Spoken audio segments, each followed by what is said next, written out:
The space station called Hollow Ring was not a good place. It floated around a dying star, far from any law or order.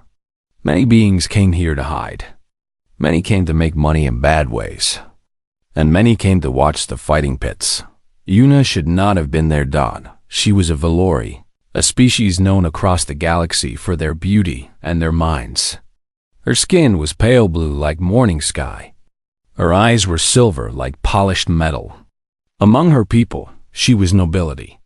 She worked as a diplomat, speaking for her world in important meetings. She wore fine clothes and lived in safe places, but tonight she wore a dark cloak with a hood that hid her face. She stood in the crowd above the fighting pit, watching the blood and dust below. The Valori were a weak species. Their bones were hollow like bird bones. Their muscles were thin. A human child could hurt them without trying. But their minds were powerful. They could feel the emotions of others. Some could even push thoughts into other minds. This made them valuable. This also made them targets. 3 months ago, pirates had attacked Yuna's ship. They killed her guards first. Then they took their time with her. She survived only because a patrol ship came. Someone else saved her. Again, thought she had been saved her whole life. Protected, guarded, treated like glass. She hated it. The crowd around her screamed and cheered. In the pit below, a new fight was starting. 3 Krath warriors walked out from one side. They were insects that walked like men, standing 8 feet tall. Their bodies were covered in natural armor. Their arms ended in claws that could cut through metal. They clicked and hissed, hungry for blood. From the other side came one human. He was not impressive to look at. Medium height. No claws. No armor. No scales or spikes or venom. Just soft skin and blunt teeth. He wore simple clothes, torn and dirty. His name, Yuna had heard, was Taiho. He was a cargo worker who owed money to bad people. This fight was his payment. The crowd laughed. Humans were common in the galaxy. They were known as average. Not too strong, not too weak. Not too smart, not too stupid. They survived by being adaptable, not by being special. One human against 3 Krath was a death sentence. Yuna watched because she wanted to understand. Humans were soft like her people, but they did not hide behind guards. They did not wait for others to save them. She wanted to know why the first Krath charged. It moved fast, claws raised to tear the human apart.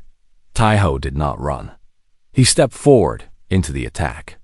His body moved under the swinging claw. His fist struck the place where the Krath's arm connected to its body.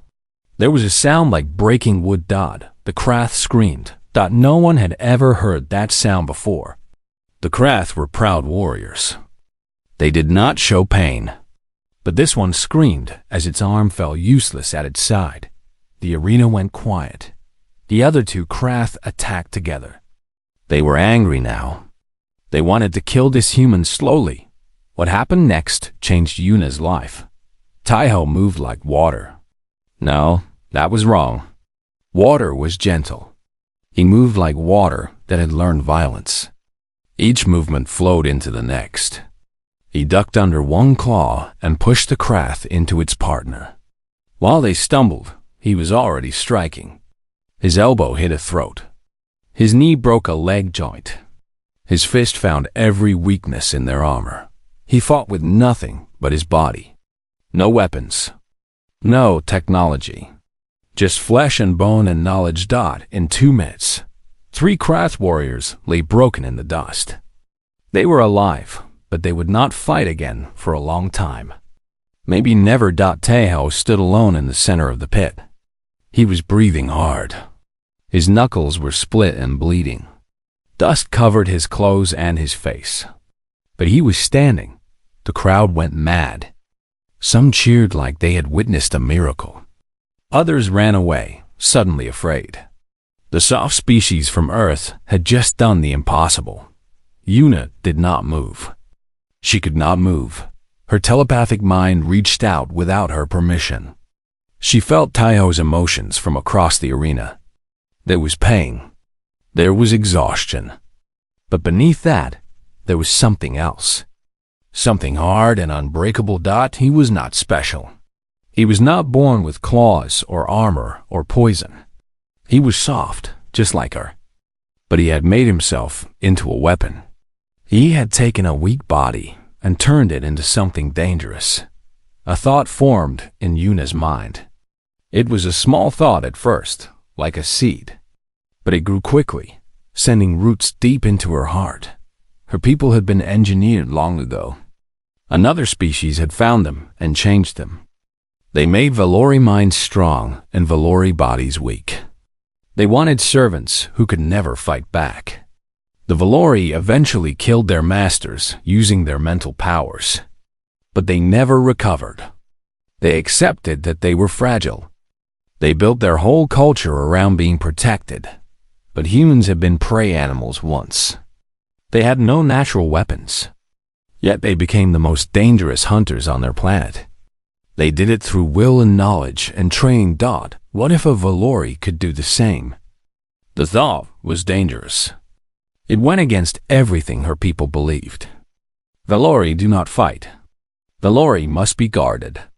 Valori are fragile, but watching the blood dry on Taiho's hands, watching him stand tall among his fallen enemies, Yuna whispered a wish that would change everything. She wanted that. She wanted to be the one standing, not the one being saved. She wanted to learn how to fight. The crowd was leaving now, the show over. But Yuna stayed, watching Taiho walk out of the pit. She memorized his face, his walk, the way he held himself. She would find him. She would ask him to teach her, and if he said no, she would ask again and again, until he said yes, because she was done being glass. Yuna spent 3 days looking for the human. It was not easy. The Hollow Ring station was huge, and Taiho did not want to be found. After his fight in the arena, many people were looking for him. Some wanted to hire him. Some wanted to kill him. He had made powerful enemies by defeating those Krath warriors, but Yuna was patient. She asked questions in the right places. She used her telepathy to sense when people were lying. And on the 3rd day, she found him in a repair dock on the lowest level of the station. The repair dock was dirty and dark. Old ships sat in rows, waiting to be fixed. The air smelled like oil and hot metal. Yuna's fine clothes looked wrong in this place. She did not care. Taiho was under a small cargo shuttle. Only his legs were visible, sticking out from beneath the machine. She could hear him working, the sounds of tools against metal. She walked closer and stopped a few steps away. "I know what you are," she said. The sound stopped. Slowly, Taiho slid out from under the shuttle. He looked up at her with dark eyes that showed nothing. Grease covered his arms. He looked tired, like he had not slept in days. "A mechanic," he said. "Obviously. Before, you were military. Special forces. The kind your government does not talk about. The kind that learns to kill with nothing but hands." Taiho stood up slowly. He was not tall, but there was something in the way he moved that made him seem bigger. Every motion was controlled, careful, like a predator deciding if something was food or threat. "What do you want?" he asked. "I want you to teach me." He laughed. It was not a happy sound. It was short and bitter, like he had heard a bad joke. "Teach you what? Fighting?" He shook his head. "I looked up Valori data in the station records. Your bones are hollow. Your muscles are 3 times weaker than a human's. A child could break your arm by accident. You are not built for fighting. I know." "Then you know it is impossible." Yuna pulled back her hood. She let him see her face fully for the first time. The pale blue skin, the silver eyes, the quiet desperation that she could no longer hide. "My whole life I have been protected," she said. Her voice was calm, but something trembled beneath it. Guards followed me everywhere. Walls surrounded me. Everyone treated me like I would break if touched too hard. And 3 months ago, those guards died. Those walls fell. And the people who came through did things to me that I cannot forget. She did not look away. She did not cry. She had no more tears for this. I survived because someone else saved me. Again, like always. She stepped closer. I am tired of being saved. I am tired of being weak. Your species was prey once. You had no claws, no armor, no poison. You were soft and slow and should have died. But you became the most dangerous hunters on your planet. You became something that even predators fear. Taiho's face changed slightly. Something flickered in his eyes. Recognition, maybe. Understanding. Teach me how, Yuna said. Teach me to be dangerous. For a long moment, Taiho was silent. He studied her like she was a puzzle he could not solve. Then he sighed and rubbed his face with one greasy hand. Even if I could teach you, it would take years. You would have to rebuild yourself completely. Your body, your mind, everything you are would have to change. The pain would be constant. You might die. I accept. You do not understand what you are accepting. Then help me understand.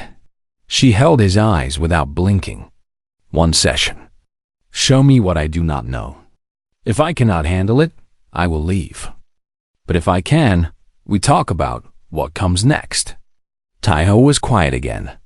He looked at her for a long time, and she felt his emotions through her telepathy. There was doubt. There was curiosity. And beneath that, there was something else. A kind of respect that surprised her. He reached for a rag and wiped his hands. The motion revealed his arms fully for the first time, and Yuna saw the scars. Dozens of them. Hundreds, maybe. Old wounds layered over older wounds. The map of a life spent learning how to survive. Tomorrow, he said finally. First light cycle. Meet me here. Do not eat beforehand. Why not? Because you will throw up, and it is better if there is nothing to throw up. He walked past her toward the exit. Then he stopped and looked back. You know this changes nothing, right? Even if I teach you everything I know, you will still be Valori. You will still have hollow bones and weak muscles. You will never be as strong as a human. And humans are not even strong compared to most species. I know. Then why do this? Yuna thought about the question. She thought about the pirates and the darkness and the feeling of being completely helpless. She thought about her people, who had accepted weakness as identity. She thought about the moment in the arena when Taiho stood over 3 broken warriors with nothing but blood on his hands. Because being weak is not about the body, she said. It is about the mind. My people believe they are fragile, so they are fragile. But belief can change. Taiho looked at her for another moment. Then, for the first time, something like a real smile crossed his face. It was small. It was tired. But it was real. Maybe you understand more than I thought, he said. Tomorrow, first light. Do not be late. He left. Yuna stood alone in the repair dock, surrounded by broken ships and the smell of oil. Her heart was beating fast.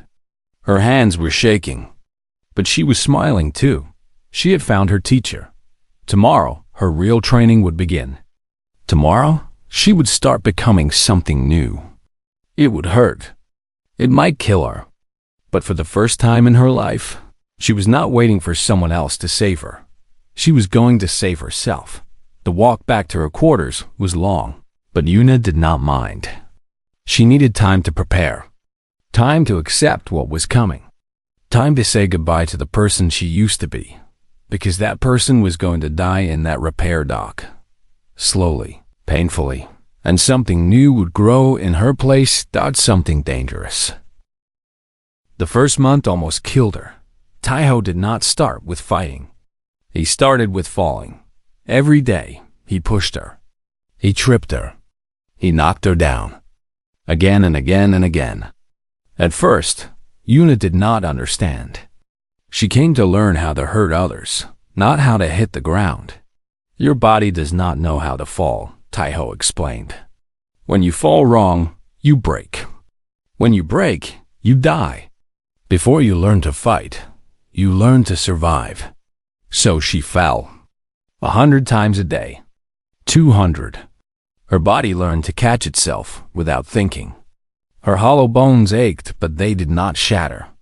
The Lori reflexes were fast, faster than human, that they were made for delicate work. Taiho rewired them for survival. By the end of the first month, she could fall from any angle and roll to her feet unharmed. Her body was covered in bruises, but she was still alive. The second month was movement, running until her legs screamed, climbing until her fingers bled, swimming in the station's water tanks until her lungs burned. Her hollow bones hurt from the pressure changes, but she kept going. Your body thinks it knows its limits, Taiho told her. It is lying. Push through. She pushed. She broke. She healed. She pushed again. At night, she could not sleep because everything hurt. In the morning, she woke up stiff and sore and went back for more. She lost weight at first. Then she gained it back in a different form. Her body was changing. The third month, Taiho finally let her throw a punch. Wrong, he said, catching her fist like it was nothing. Again, what am I doing wrong? Everything. He touched her hip. Power comes from here. He touched her planted foot. And here. He touched her stomach. And here. Your whole body is a weapon, or none of it is. A punch is not about the arm. It is about everything moving together. She tried again. Better, but still wrong. Again. Closer. Again. Again. Again. She threw 10,000 punches that month. Maybe more. Each one a little better than the last. By the end, she could hit a training pad hard enough to make Taiho take a step back. Good, he said. It was the first time he had said that word. The fourth month, she looked in a mirror and did not recognize herself. The softness was gone. Her arms had muscle now, thin but hard. Her legs were lean and strong. Even her face looked different, sharper, more alert. The frightened diplomat who had come to this station was gone. Something else had taken her place. You are adapting, Taiho said one evening. He sounded surprised. I did not think it was possible. But your body is actually changing. Valori bodies are flexible, Yuna replied, stretching muscles that burned pleasantly now instead of screaming. We were designed to adapt to different places. No one thought to adapt us for this. Designed? She hesitated. This was a secret her people did not share with others. But Taiho had given her everything. He held nothing back. She owed him the same. We were made, she admitted. Thousands of years ago, another species found our world. They wanted servants. Telepaths who could read thoughts and control emotions. So they changed us. They made our minds strong and our bodies weak. That way, we could never threaten them. What happened to them? Yuna's silver eyes went cold. We learned that telepathy can kill if used correctly. They discovered this too late. But your people stayed weak. Yes, we killed our masters, but we never recovered. We accepted that we were fragile. We built our whole culture around being protected. Valori are weak. Valori must be guarded. Valori do not fight. That is what every child learns. That is what I believed until I came here. And now? Yuna looked at her hands. They had calluses now. Rough skin from hitting and climbing and catching herself. They looked nothing like a diplomat's hands. Now I want to prove it is a lie. Taiho nodded slowly. Then, without warning, He threw a punch at her face. She did not think. Her body moved on its own. She slipped to the left, pushed his arm away, and swept his legs. He hit the floor hard. She was on top of him in a second, her forearm against his throat. Then she froze, realizing what she had done. Taiho grinned up at her. It was a real smile, full of something that looked like pride. "Good," he said again. "You are ready for the next part." "What is the next part?" "Learning to hurt people who deserve it." The 5th and 6th months were about violence. Taiho taught her where bodies break. Every species has weak points, joints, throats, eyes, nerve clusters. The places where armor does not cover. He taught her how to find those places fast in the chaos of a real fight. He taught her how to strike so that things stop working. It was not pretty. It was not elegant. It was ugly and brutal and effective. "You will never be stronger than your enemies," Taiho said.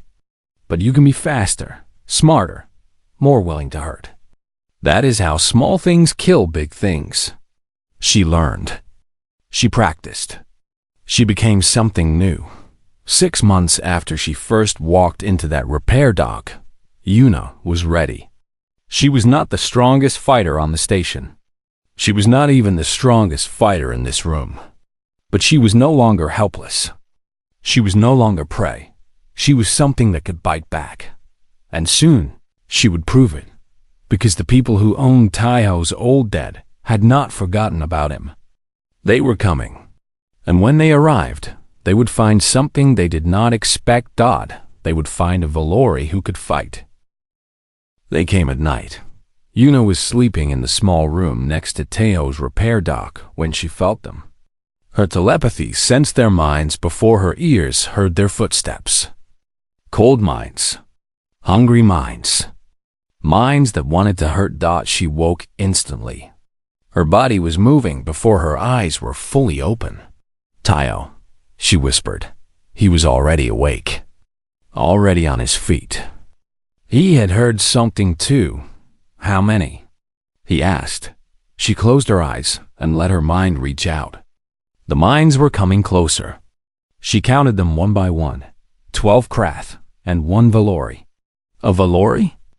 From the undercaste. The ones who work for criminals. She opened her eyes. "They found us." Taiho nodded slowly. His face was calm, but Yuna could feel his emotions beneath the surface. He was not afraid. He was calculating, planning. 12 is too many to fight in a small space, he said. "We need to move. Find a better position." They slipped out of the room and into the corridor.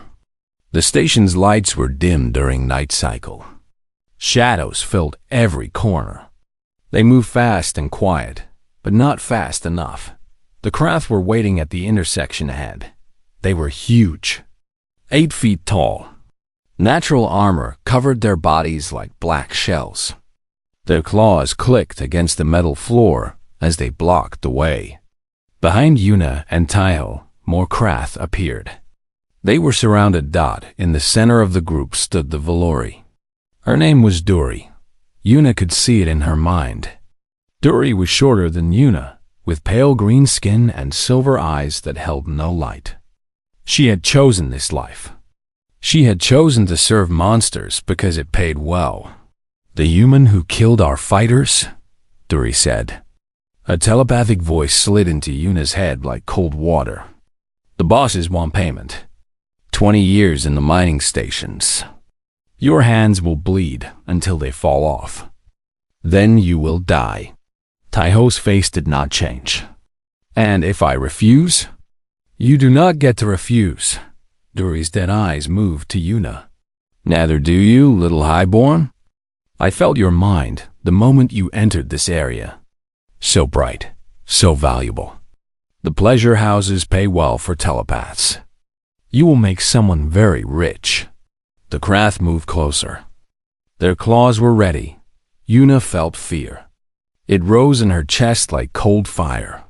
But beneath the fear, there was something else now.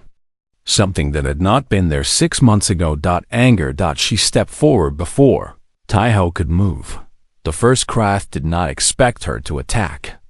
None of them did. Valori were fragile things that ran and screamed. They did not fight. Yuna's foot smashed into the craft's knee joint. It was the same weak point Taiho had used in the arena. But she was faster. Valori's speed combined with human violence. The joint shattered. The craft started to scream. She did not let it finish. Her elbow found its throat. Cartilage crushed. The scream became a wet gurgle. Before the first craft hit the ground, she was already moving to the second. Her palm struck its eye cluster. Her knee drove into the soft flesh beneath its armor. It fell, clutching its face, blind and broken. Taiho joined the fight a heartbeat later. Together, they became a storm. He was power where she was speed. He broke what she destabilized.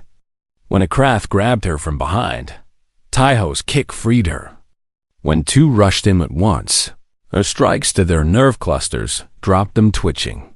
6 months of training had made them partners. They knew each other's movements without speaking.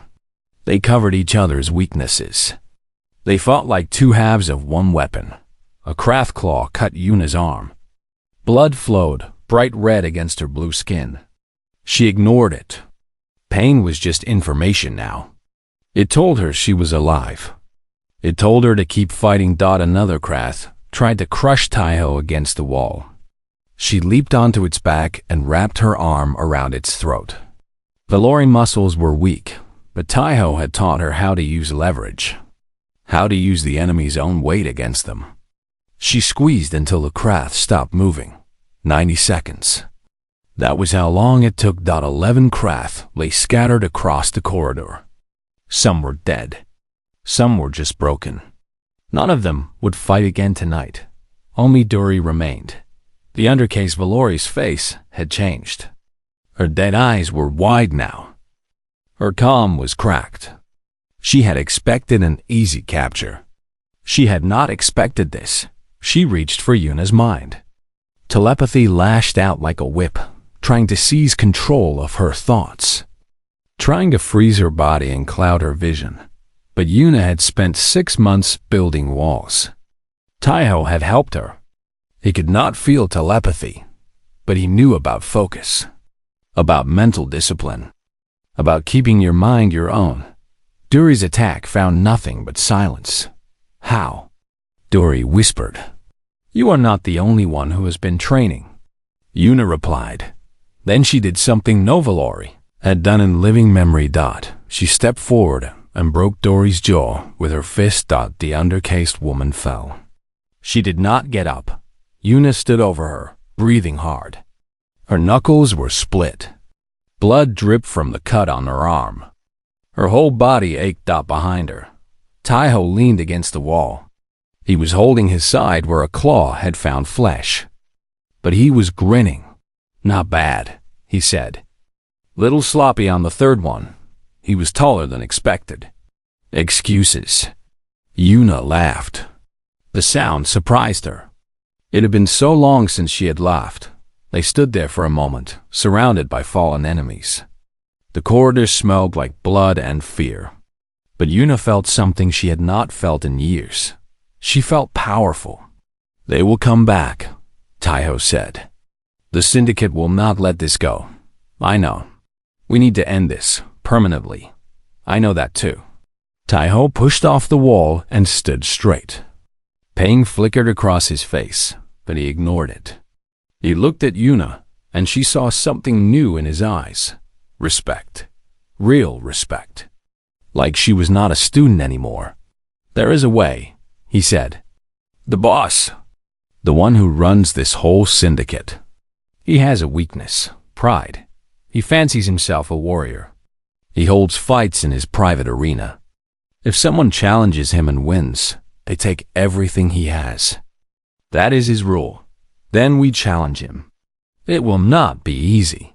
He is a Thornathy, 15 feet tall, covered in metal implants.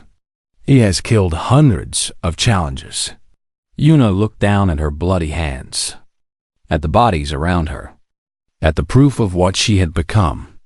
6 months ago, I could not throw a punch, she said. Now I can break craft. I am not afraid of difficult. Taiho's grin widened. Good, he said, because this is going to be the hardest thing you have ever done.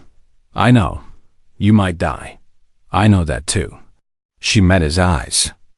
In them, she saw the same fire that burned in her own heart. The same refusal to be prey.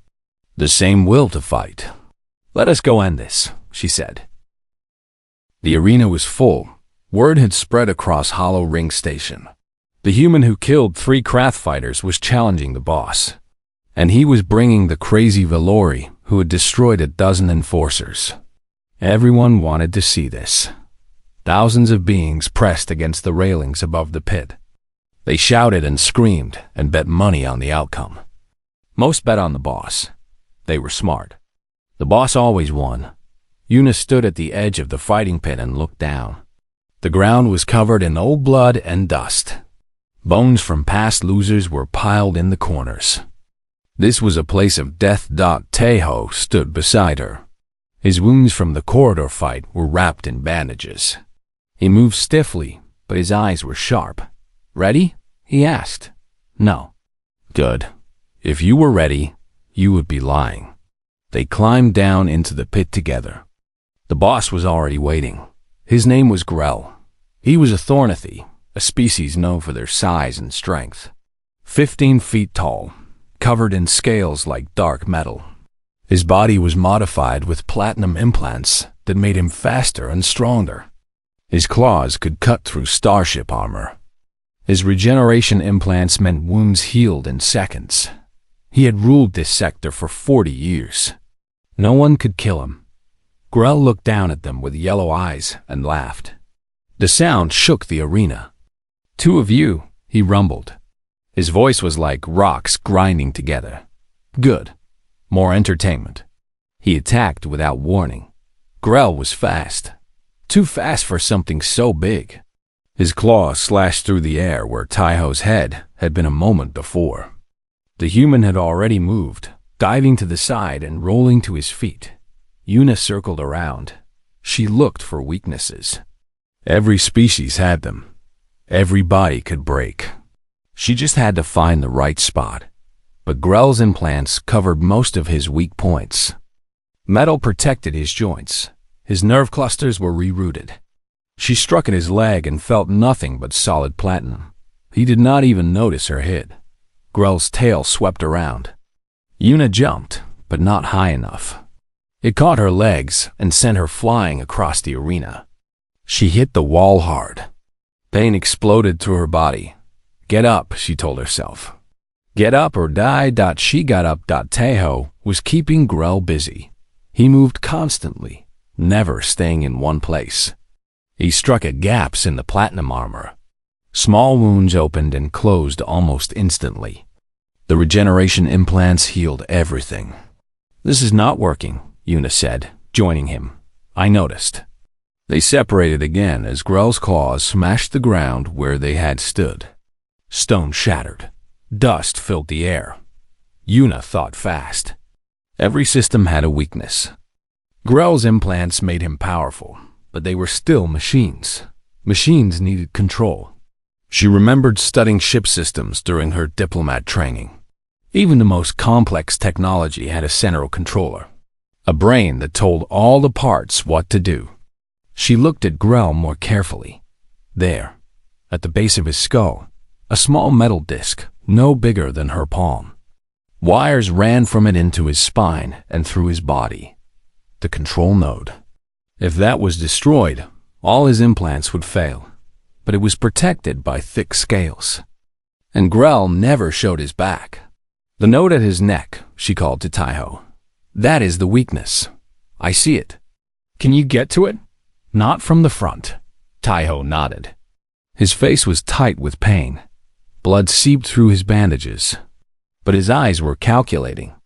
Draw his attention to me, he said. Make him focus only on the front. Then get behind him. He will kill you. Maybe. Do it anyway. Before she could argue, he ran straight at Grell.